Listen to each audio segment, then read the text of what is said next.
Hello, hello, peuple victorieux. J'espère que ça va, que ça va tout simplement, hein, que vous arrivez à avancer. Parce que c'est de ça dont il est question, avancer malgré les obstacles, malgré les défis. J'arrange un petit peu la caméra. Il faut avancer. Il faut avancer pour aller jusqu'au bout.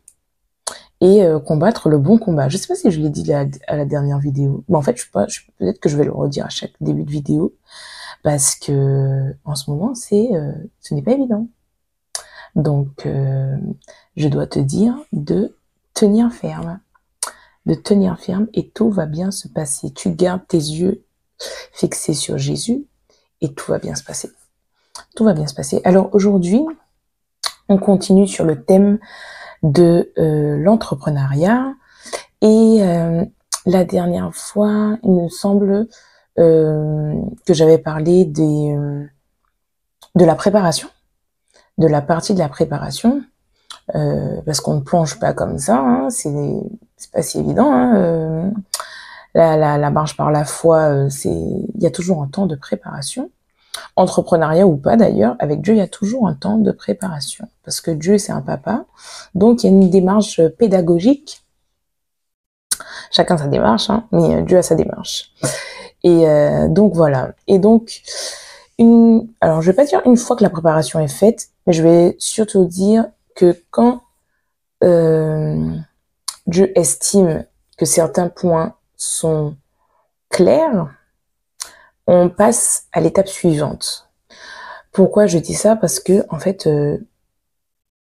Dieu fonctionne un peu comme dans le système scolaire. Quoique non, pas du tout. Je dis n'importe quoi. Mais en fait, tout ce qui ne sera pas acquis, compris, saisi, tu vas le repasser continuellement. Et après, tu vas dire, mais pourquoi je suis en train de revivre toujours la même chose? C'est parce que c'est pas encore clair. L'examen n'est pas encore passé haut la main. Donc, du coup, on retourne à Dieu pour qu'il puisse nous aider à bien apprendre et saisir la leçon. Et que au moment de l'examen, on réussit en fait. Donc du coup, on va dire que certains passages, certains examens sont passés. Et la mise en place des projets, commence à se faire. Le titre de la vidéo, c'est de ne pas mépriser les petits commencements. Parce qu'en fait, on va attendre à ce que tout soit parfait. On va rechercher l'excellence et c'est très bien, c'est ce qu'il faut parce qu'on a un Dieu excellent. Mais si on cherche avant que tout soit parfait, souvent on commence pas du tout. On ne commence pas du tout. Alors il faut après remettre les choses à leur place. Hein. Il y a une différence entre nous, on doit attendre à ce que tout ce qu'on voudrait soit mis en place et ce que Dieu veut qu'il soit mis en place. Parce que Dieu a certains critères avant qu'on se lance. Et puis nous, des fois, on a aussi nos critères. Et en fait, Dieu nous demande de commencer. De commencer avec lui. De continuer avec lui et de finir avec lui. Je le dis parce que des fois, on commence avec lui, on continue sans lui, on fait demi-tour, on revient dans là où on l'a laissé, et puis on reprend la marche avec lui, et puis des fois on le laisse sur le bord de la route, on continue sans lui, bref, c'est sans fin. Donc vaut mieux continuer avec lui. Et pourquoi je le spécifie, c'est parce que ça demande à aller au rythme de Dieu. Des fois, Dieu va nous demander de ralentir, pas forcément stopper. Des fois, stopper et prendre une autre direction. Des fois, il va accélérer. Mais en fait, il faudra aller à son rythme. Et pourquoi des fois on continue sans Dieu? C'est parce qu'on veut aller à notre rythme. Ça peut être quelque chose que Dieu nous a donné, hein, enfin nous a dit de faire. Hein. Donc c'est tout à fait louable. Il n'y a rien de négatif. Ce n'est pas voilà, ce n'est pas un péché ou autre. Mais on va à notre rythme. Et Dieu veut qu'on aille à son rythme à lui. Et donc du coup, il y a différents versets que j'ai notés. Et le premier verset qui, moi, m'a touchée quand Dieu m'a demandé de prendre une certaine direction, c'est le verset de Deutéronome, chapitre 2, verset 7. Je le cherche avec toi. Il est écrit « Car l'Éternel, ton Dieu, t'a béni dans tout le travail de tes mains. Il a connu ta marche dans ce grand désert. Voilà 40 années que l'Éternel, ton Dieu, est avec toi, tu n'as manqué de rien. » Ce verset, il est tellement cher à mon cœur, parce qu'en fait, quand on veut entreprendre avec Dieu, on a tendance des fois à vouloir entreprendre comme dans le monde. Donc on donne tout, c'est bien, mais on veut tout donner à notre façon, et du coup, on néglige notre relation avec Dieu, on néglige des aspects que le monde n'a pas. Et pourquoi? Parce qu'on est essentiellement focalisé sur le fait que il va nous manquer. Parce que comme je vous ai dit, moi j'ai laissé mon travail et j'ai une famille. Donc du coup, c'est vrai que le renouvellement d'intelligence qui me manquait, je me suis dit, bon, le Seigneur, il veut que je fasse telle chose, chouette, mais comme j'ai un bon papa, il veut que je ne manque de rien, donc je vais tout faire pour retrouver la stabilité que j'avais. Sauf que j'ai loupé la partie où justement il voulait que je prenne le temps du début de la formation qu'il devait travailler à l'intérieur de moi, parce que tout commence à l'intérieur pour cette formation, la formation où il travaille en nous, la formation où il renouvelle notre intelligence, etc. Et donc il dit l'Éternel ton Dieu est avec toi, tu n'as manqué de rien. Dans la partie visible de l'iceberg, où tu as l'impression de manquer, tu ne manques de rien. Tu as un Dieu pourvoyeur, tu as un Dieu qui est ton berger, et si l'Éternel est ton berger, tu ne manques de rien. Même si ton entourage, la vie ou ta propre chair voudra te prouver par A plus B le contraire, tu ne manqueras de rien.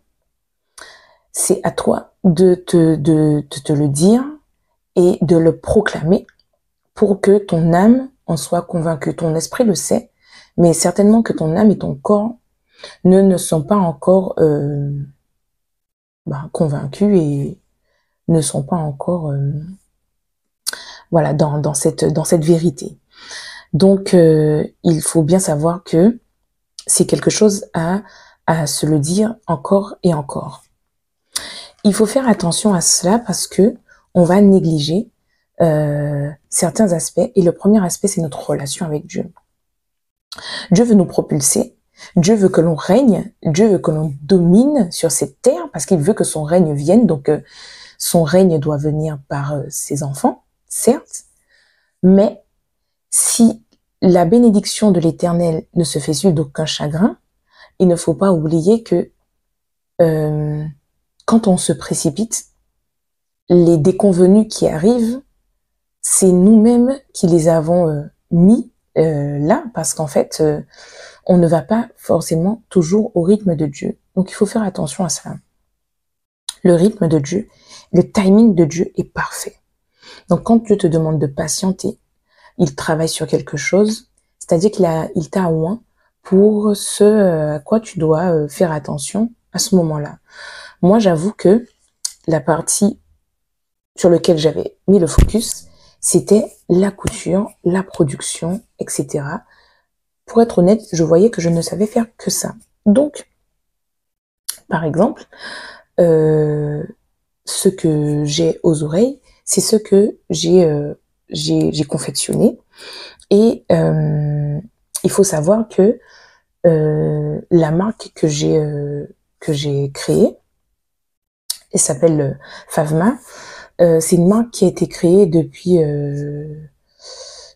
un certain temps. Je me rappelle plus, je vais peut-être mettre la date après. Mais ça a été pas à pas.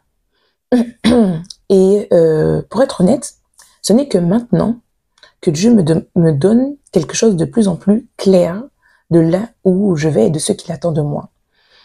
Tout n'est pas encore fait et acquis, pour la simple et bonne raison qu'en fait, Dieu ne veut pas seulement que je sois que dans cette structure et que dans ma marque. La preuve, je suis devant toi, j'ai aussi ma chaîne YouTube Femme Métanoïa et il m'a mis à cœur de pouvoir prendre soin de ce qu'il m'a déjà donné.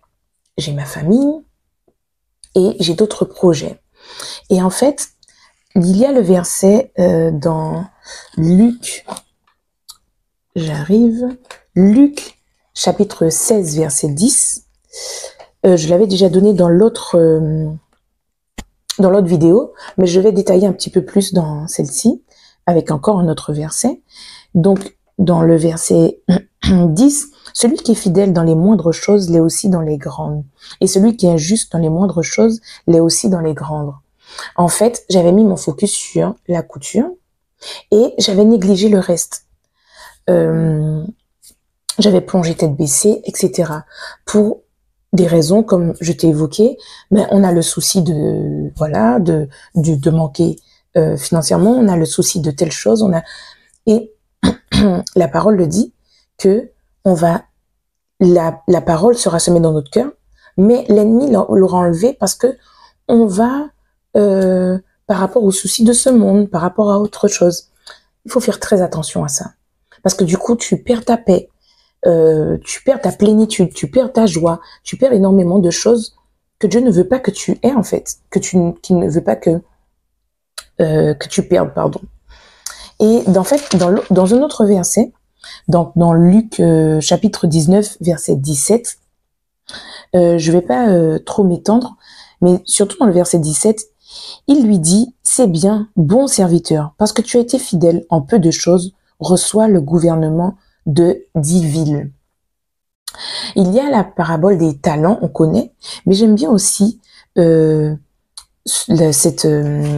cette parabole des mines, parce qu'en fait, Dieu montre que quand tu prends soin de ce qu'il t'a déjà donné, même si c'est une personne avec qui tu vis, Dieu te demande de prendre soin de ton foyer, de la maison dans laquelle tu vis, de toutes les petites choses, de ton propre corps. Si tu prends soin de ce que Dieu t'a donné, il te donnera plus. Ça sert à quoi qu'il te donne plus? Ou qu'il te donne une vision claire sur ce que tu voudrais absolument faire pour lui, si ce que tu as déjà, tu le négliges. Et c'est sur ça que Dieu m'a interpellée et que je veux partager avec toi. Et à travers ça, j'ai pu effectivement avancer avec Dieu, parce qu'en fait, c'est dans mes temps de communion avec Dieu qu'il m'a parlé, par exemple, des boucles d'oreilles, qu'il m'a parlé des sacs, par exemple. Il y a des pochettes que je fais. Par exemple, tu vois, c'est comme des sacoches, des bananes, mais d'une autre façon. Et en fait, toutes ces choses-là, ce n'est pas juste fabriquer pour fabriquer, c'est parti de tissus que j'avais déjà et de la réutilisation de ces tissus. Et en fait, c'est venu au fil du temps, parce que moi je voulais absolument faire à ma manière. Mais en fait, c'est venu au fil du temps, de cœur à cœur avec Dieu, parce que Dieu veut te révéler plein de choses. Mais si tu ne passes pas du temps avec lui et dans sa parole, tu vas faire à ta façon et ça va finir dans la frustration. Donc, il y a eu effectivement, il y a eu ça, les boucles d'oreilles, il y a eu la pochette. J'ai testé aussi énormément de sacs à dos. Ça fait partie des projets de la marque. Et